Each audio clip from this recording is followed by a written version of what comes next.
No one in that building knew that the man mopping the floors every night had once landed fighter jets on the pitching deck of an aircraft carrier in the North Arabian Sea. No one knew about the 2,900 hours he had logged in the sky, the deployments he had survived, or the one that had cost him everything. When the new chief executive walked through those glass doors and laughed at him in front of the entire staff, the man said nothing.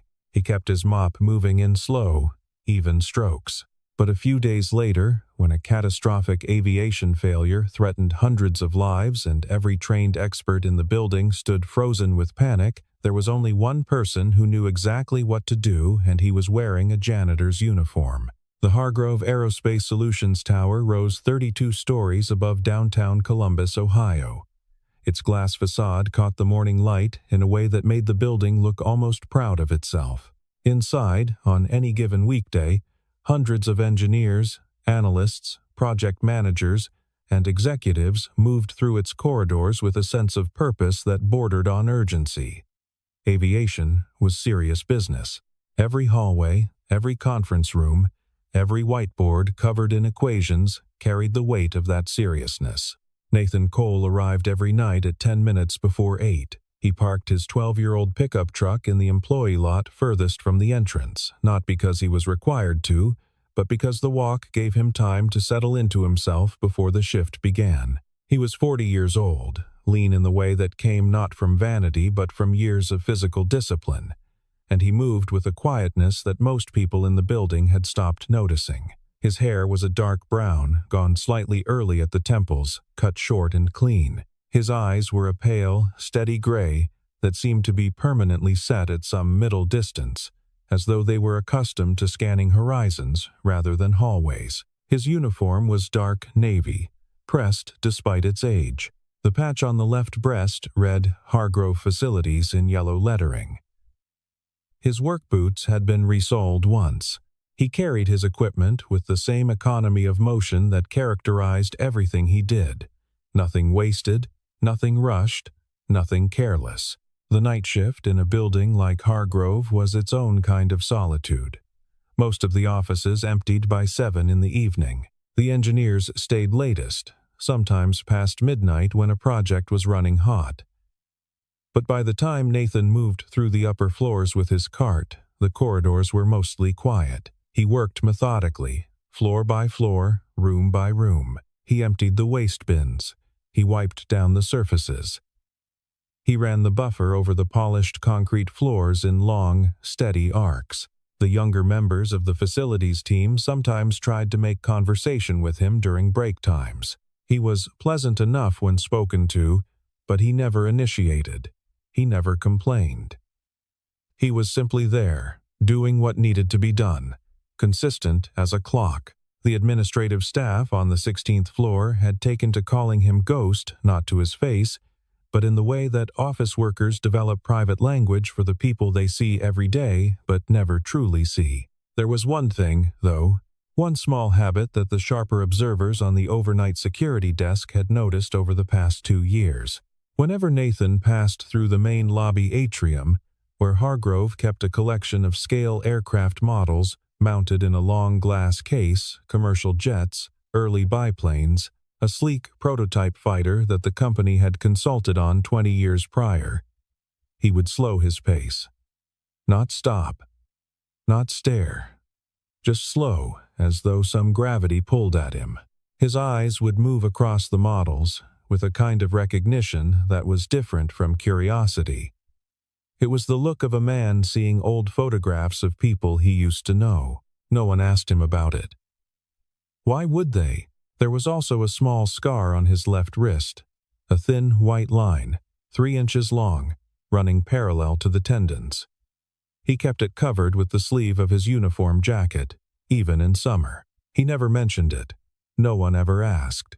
Victoria Marsh arrived on a Monday morning in the second week of March, and the building felt it immediately. She was 36 years old, with the composed, angular confidence of someone who had been told for a decade that she was exceptional and had never once had reason to doubt it. She had an MBA from Kellogg, a previous tenure as VP of Strategy at a defense subcontractor in Virginia, and a track record of aggressive restructuring that had earned her admirers and enemies in equal measure. The board of Hargrove Aerospace had chosen her because they wanted disruption, someone who would shake the company out of what they called institutional complacency. On her first morning, Victoria walked every floor.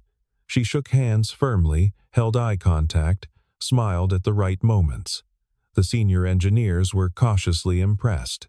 The administrative staff were a little frightened, which was likely the intended effect. It was mid-afternoon when she passed through the corridor outside the main conference room on the 14th floor.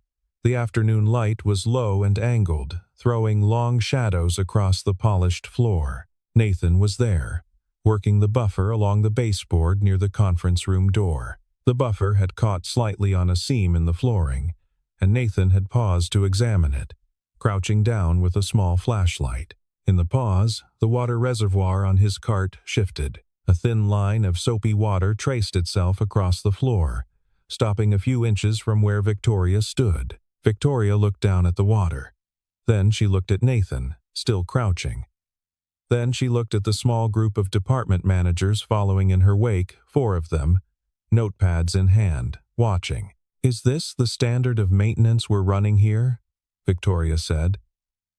Her voice was measured, almost conversational, but pitched to carry. Nathan straightened slowly. "I'll get that, ma'am. I'm sure you will." Victoria tilted her head slightly, the way a person does when they've found an example they want to make use of. "I've been in this building for 6 hours, and that is cleaning floors too complicated, or is this just not a priority?" The managers behind Victoria were very still. One of them looked at the ceiling. Another made a note on her pad that was almost certainly not about the floor. Nathan said nothing for a moment. Then, "Sorry, ma'am. It won't happen again." Victoria held the look for 1 second longer than necessary, then turned and continued down the corridor. The managers followed. One of them, a young project lead named Derek, glanced back at Nathan with an expression that was half apology and half discomfort. Then he was gone too. Nathan looked at the thin trail of water. He reached into his cart, pulled a cloth, and wiped the floor clean in 4 slow strokes. Then he repositioned the water reservoir and continued working. Over the following 2 weeks, the pattern established itself. Victoria Marsh was everywhere touring production floors, sitting in on engineering reviews, calling impromptu meetings that ran long. She was not cruel in the way that cartoons are cruel. She did not yell or use profanity. Her particular brand of contempt was quieter and therefore more corrosive. It operated through implication, the lifted eyebrow, the pause before responding, the rhetorical question deployed at exactly the wrong moment. Nathan became, without quite intending to, one of her recurring reference points. If Victoria passed him in a corridor when others were present, there was usually a comment. "Still finding your way around?" On the 3rd week, when Nathan had worked in the building for over 2 years, or, during a department walkthrough, pointing to Nathan's cart and saying to the facilities manager, "This is a significant investment in equipment for results that are average at best," the manager nodded quickly and said nothing. Nathan's response was always the same: a nod, an acknowledgement, eyes that stayed level and revealed nothing. One afternoon, Victoria had Nathan brought into the conference room. Not formally, it was the middle of a planning session, and Victoria had glanced at the whiteboard residue left by a previous team and said to her assistant, "Get someone from facilities in here to clean this properly before we resume." The assistant had located Nathan in the adjacent hallway. Nathan came in with his supplies. The room held 7 people, engineers, a logistics director, a financial analyst. They did not stop their conversation for him. He moved to the whiteboard and began cleaning it with practiced efficiency. As he worked, the conversation drifted to the subject of Hargrove's newest project, an autonomous flight guidance system called ARIA, short for Adaptive Response and Integration Architecture. The system was designed to serve as both an autopilot upgrade and an emergency override function for commercial aviation partners. The timeline was aggressive. The launch date was 6 weeks out. One of the engineers, a woman named Sandra Hewitt, who had been with Hargrove for 11 years, and had the particular tension in her shoulders of someone who had been raising a concern without being heard, brought up the crosswind modeling data again.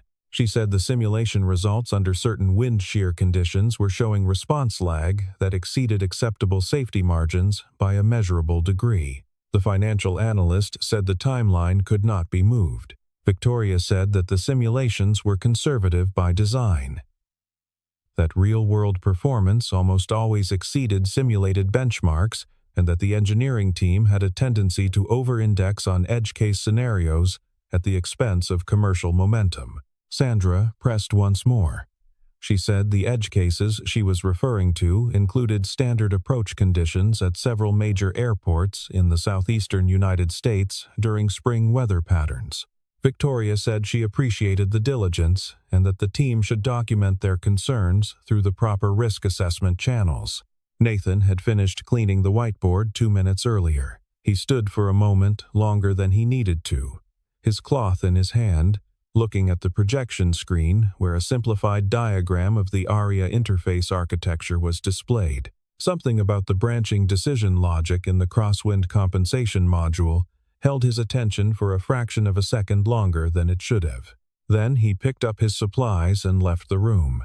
His apartment was on the 3rd floor of a building on the east side of Columbus that had been built in the 1970s and had never been significantly updated. The hallways smelled of other people's cooking and old carpet. His unit was clean, spare, and quiet.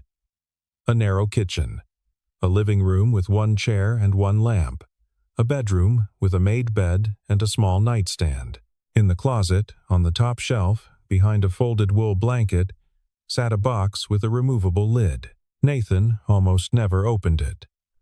But on certain nights, the nights when he lay awake listening to the building settle, he knew exactly where it was and what it contained. Inside, a folded dress uniform, navy white and gold, with insignia reflecting the rank of lieutenant commander.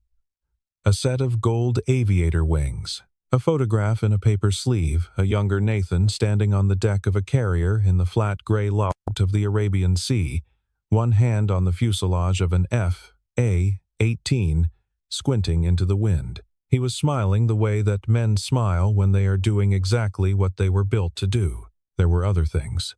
A folded citation, a letter with a government seal, a smaller photograph, more worn, showing Nathan and another pilot, a man perhaps 3 years younger, laughing, both in flight gear with helmets under their arms. Nathan did not open the box on those nights. He simply knew it was there. That was usually enough. What had happened was not unusual in the context of carrier aviation. A training deployment over the North Arabian Sea 9 years earlier. A catapult malfunction during a night recovery. The kind of incident that protocol said should be survivable, and usually was. His wingman, a man named Kevin Aldrich, 27 years old, from Bozeman, Montana, had not made it back to the deck alive. Nathan had. He had brought his aircraft around on a single functioning hydraulic line and a damaged left stabilator, executing a night trap in near-zero visibility that the carrier's air boss had later described, flatly, as the finest piece of stick and rudder work he had witnessed in 22 years at sea.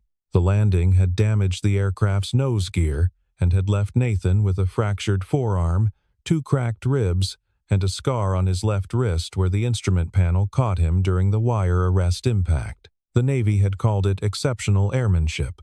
Nathan had called it the worst night of his life and had never significantly revised that assessment. He had spent years after that instructing, consulting, reviewing incident reports at the Naval Air Systems Command. He had been offered promotion twice and declined both times.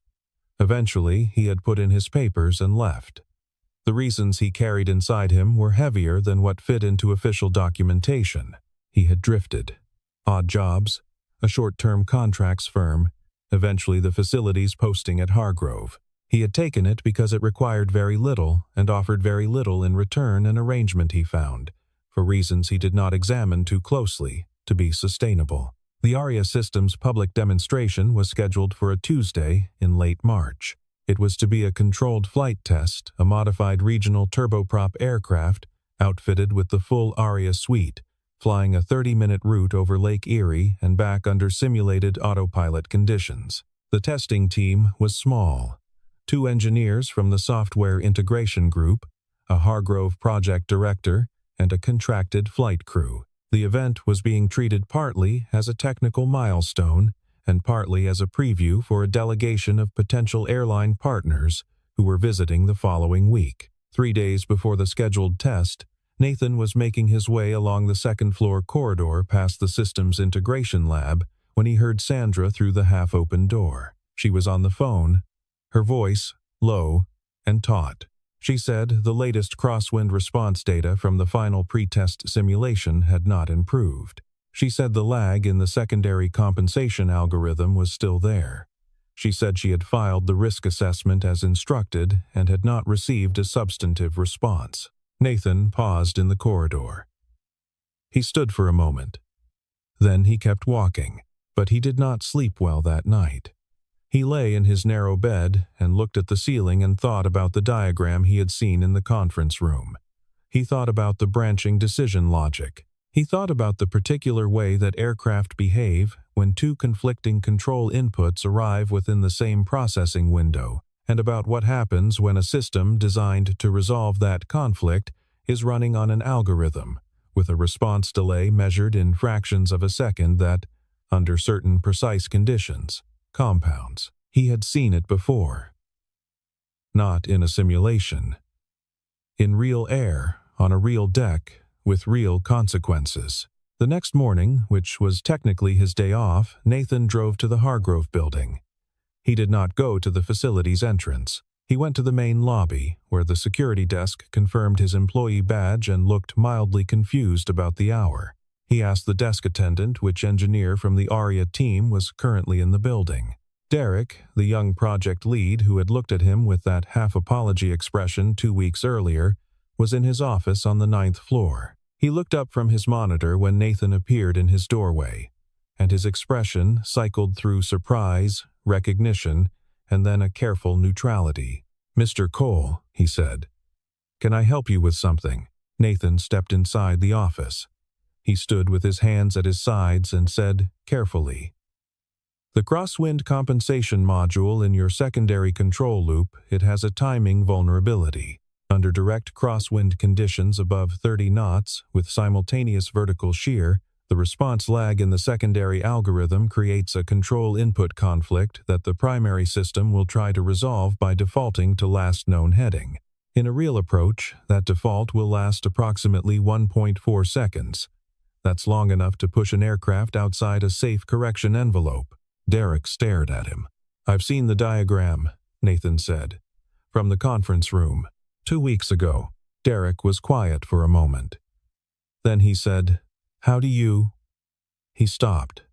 He looked at Nathan very directly, the way young engineers look when they are trying to quickly revise their understanding of a situation. "How do you know about control input conflicts?" Before Nathan could respond, the office door swung fully open and Victoria Marsh stepped through. She was in early, apparently her jacket was still on, her coffee in hand. She looked at Derek, then at Nathan, and her expression did something careful and swift that ended in a slight smile. "Am I interrupting something?" She looked at Nathan. "Is there a cleaning issue on this floor?" He was just Derek started. "He was telling me the Aria system has a safety flaw," Victoria said, her voice pleasant. "That's what's happening here. Our janitor has decided to weigh in on aviation software architecture." She looked at Nathan steadily. "I appreciate the initiative. I genuinely do. But I think what you heard in that conference room through the door was a technical discussion that's significantly above." "I was in the room," Nathan said. Victoria paused. "Cleaning the whiteboard," Nathan said. "I heard the entire discussion about the crosswind modeling data. The engineer you dismissed, she's right. The secondary algorithm has a response delay that becomes dangerous in specific meteorological conditions that are not edge cases. They're standard approach conditions at multiple airports." The silence in the office held for 3 seconds. Then, Victoria set her coffee down on the edge of Derek's desk. "I'm going to ask you to return to your assigned work area," she said. The pleasantness had left her voice entirely. "And I'm going to ask you to leave the engineering analysis to the people who are qualified to perform it.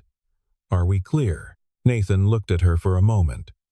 Then he nodded once, turned, and left. The test flight departed at 9:47 in the morning on the scheduled Tuesday. The aircraft, a modified Bombardier turboprop, registration November 47 Whiskey Romeo, climbed out of Rickenbacker Airport on a clear, cold March day with winds from the northwest at 18 knots, gusting to 24. The conditions were well within the pre-approved parameters for the test. The ARIA system engaged at cruise altitude and performed according to specifications for the first 19 minutes of the flight. The two onboard engineers monitored their readouts. The contracted captain sat at the controls with the easy attention of a pilot whose aircraft is flying itself. In the Hargrove Systems integration room on the second floor, 4 team members, including Derek, watched the telemetry feed on large monitors. Sandra sat at the far end of the room. She had not spoken since the test began. At minute 22, the aircraft reached the return waypoint and began its descent toward the Columbus approach corridor. At this moment, the wind increased. A weather system tracking south from Lake Erie was moving faster than forecast. Surface winds climbed from 22 knots to 31 knots in under 90 seconds. The vertical wind shear layer passed through the aircraft's altitude at precisely the moment the ARIA descent algorithm was recalculating lateral correction. The telemetry feed in the integration room spiked. Derek leaned forward. The aircraft's nose pitched 6 degrees to starboard.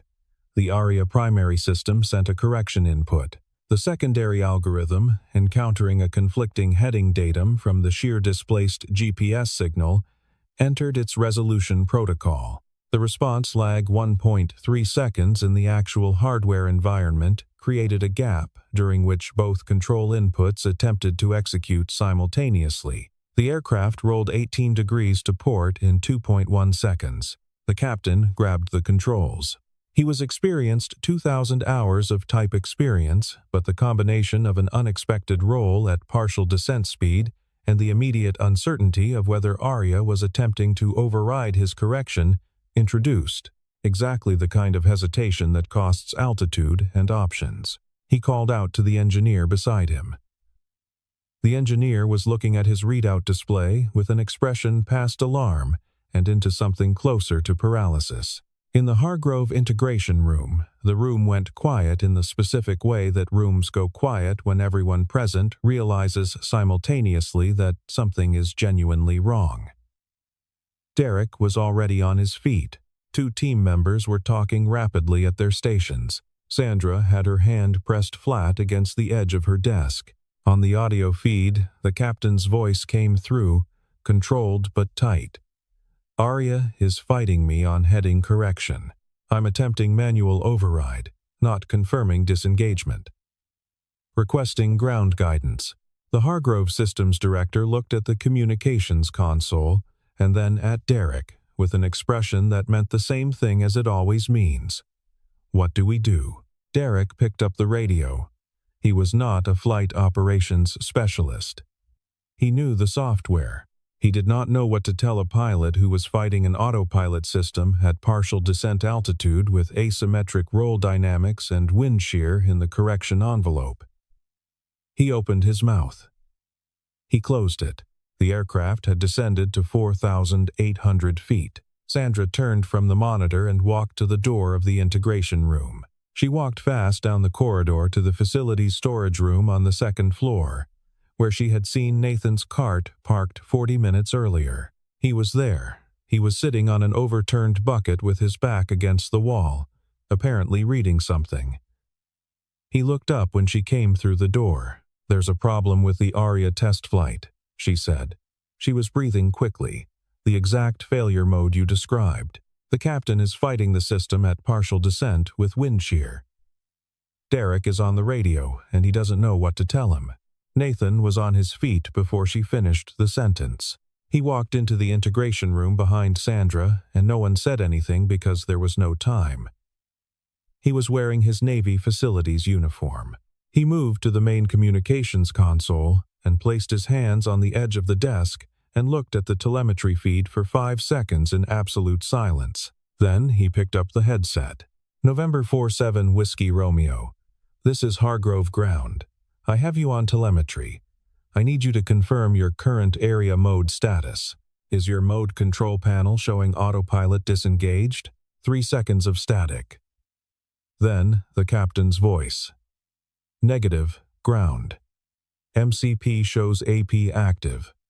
Disconnect. Attempt 2. Produced no response. Understood. Do not attempt a third disconnect.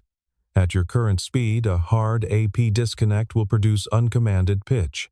I need you to set your speed brake lever to flight detent position and hold heading manually on the yoke. Do not fight the rudder input. Match it and then exceed it by 5 degrees.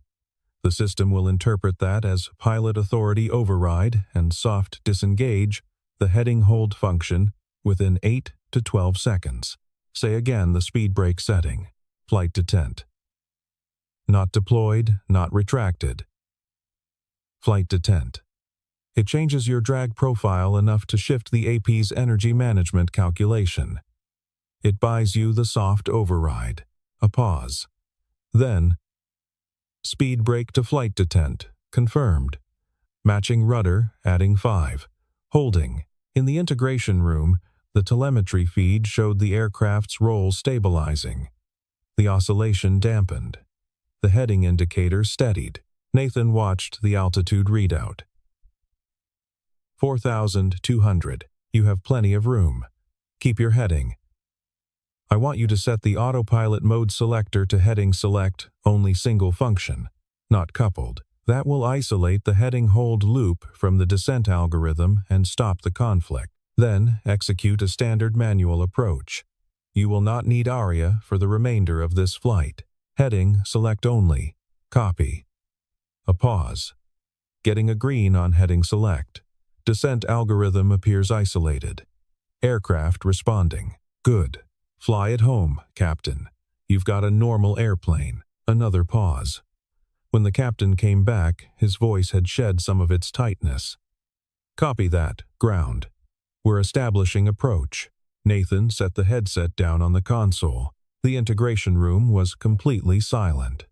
Derek was standing 3 feet away with his hands at his sides. Sandra had her arms crossed over her chest and was looking at the floor. The systems director was seated at his station with his hands folded on the desk, looking at Nathan with an expression that moved slowly through several stages before arriving at something like comprehension. Victoria Marsh was standing in the doorway. She had come in at some point during the transmission, no one was entirely certain when. She was holding her coffee again, but it had gone cold, and she did not seem to be aware of it. She was looking at Nathan the way that people look when they are in the process of revising something fundamental, and the revision is costing them more than they expected it to. The aircraft landed at Rickenbacker at 11:14 in the morning. The captain taxied to the designated test area, shut down the engines, and sat in the cockpit for several minutes before deplaning. Both crew members were debriefed by a Hargrove safety officer within the hour. In the aftermath, the sequence of events that had been overlooked, or more precisely, dismissed, became visible all at once.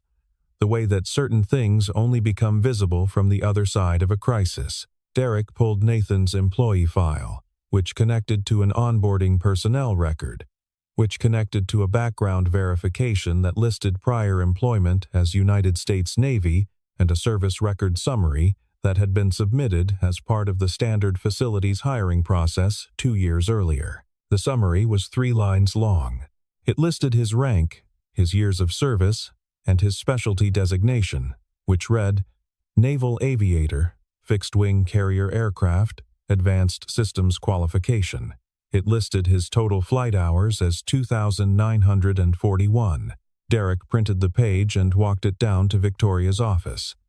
He set it across the desk without speaking. Victoria read it. She read it again. She set it down.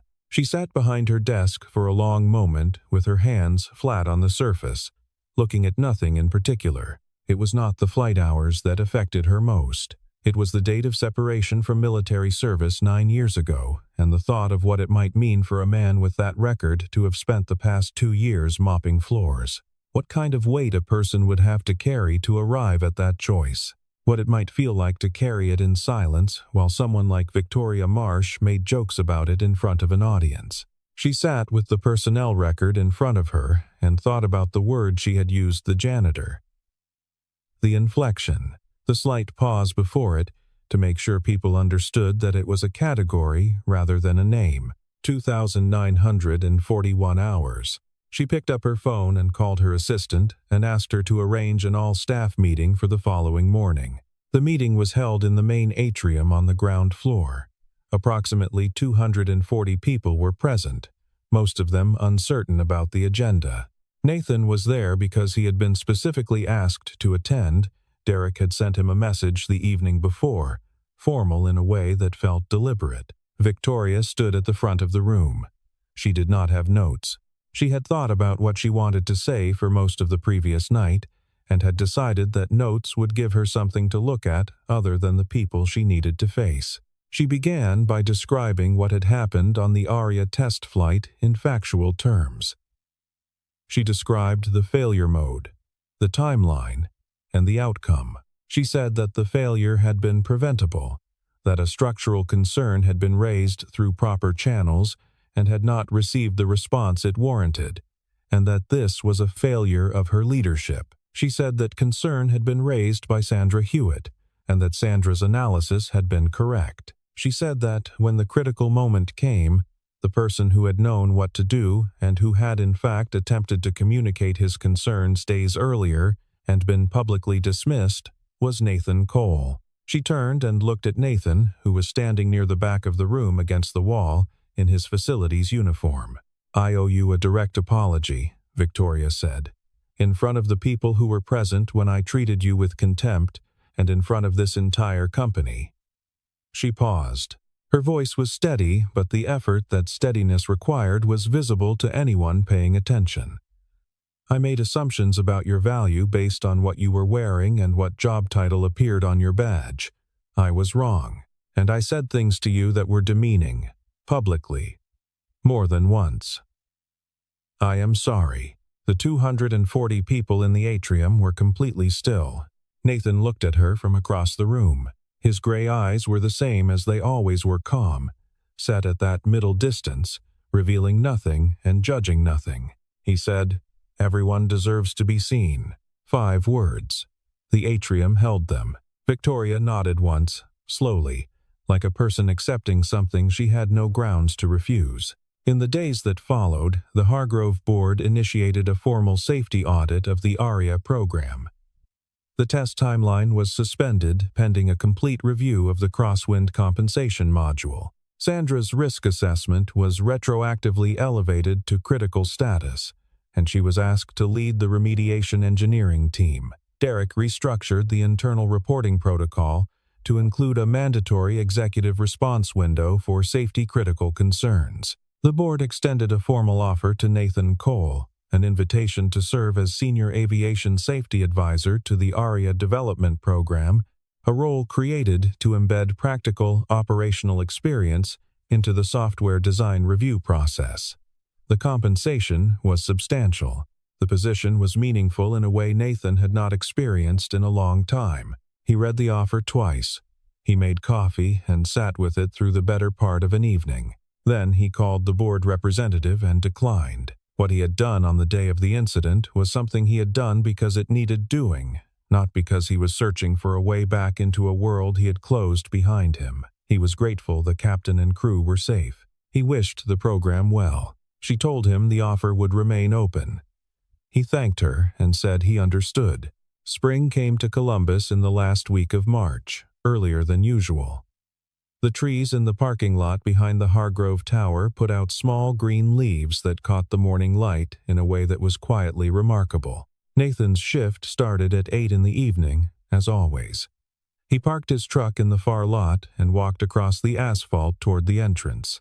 The building security guard, a broad-shouldered man named Garrett who had worked the desk for 6 years and exchanged perhaps 40 words with Nathan over that time, looked up from his station when Nathan came through the doors. "Evening, Mr. Cole," Garrett said. Nathan nodded. "Evening." On the 4th floor, 2 engineers who were working late on a revised aerodynamics model looked up when Nathan came through with his cart. One of them, a young woman who had been hired 4 months prior and had therefore never spoken to him, said, "Hey."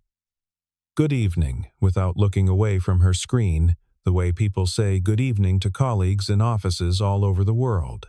Nathan said good evening back. On the 14th floor, outside the main conference room, Derek was packing up his laptop bag at the end of a long session.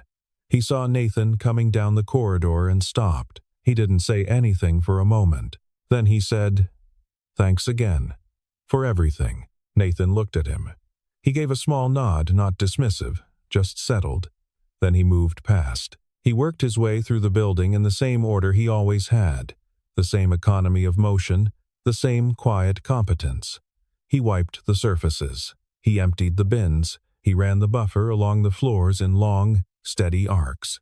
When he reached the lobby atrium at the end of his shift, just before 2 in the morning, he stopped in front of the glass display case with the aircraft models.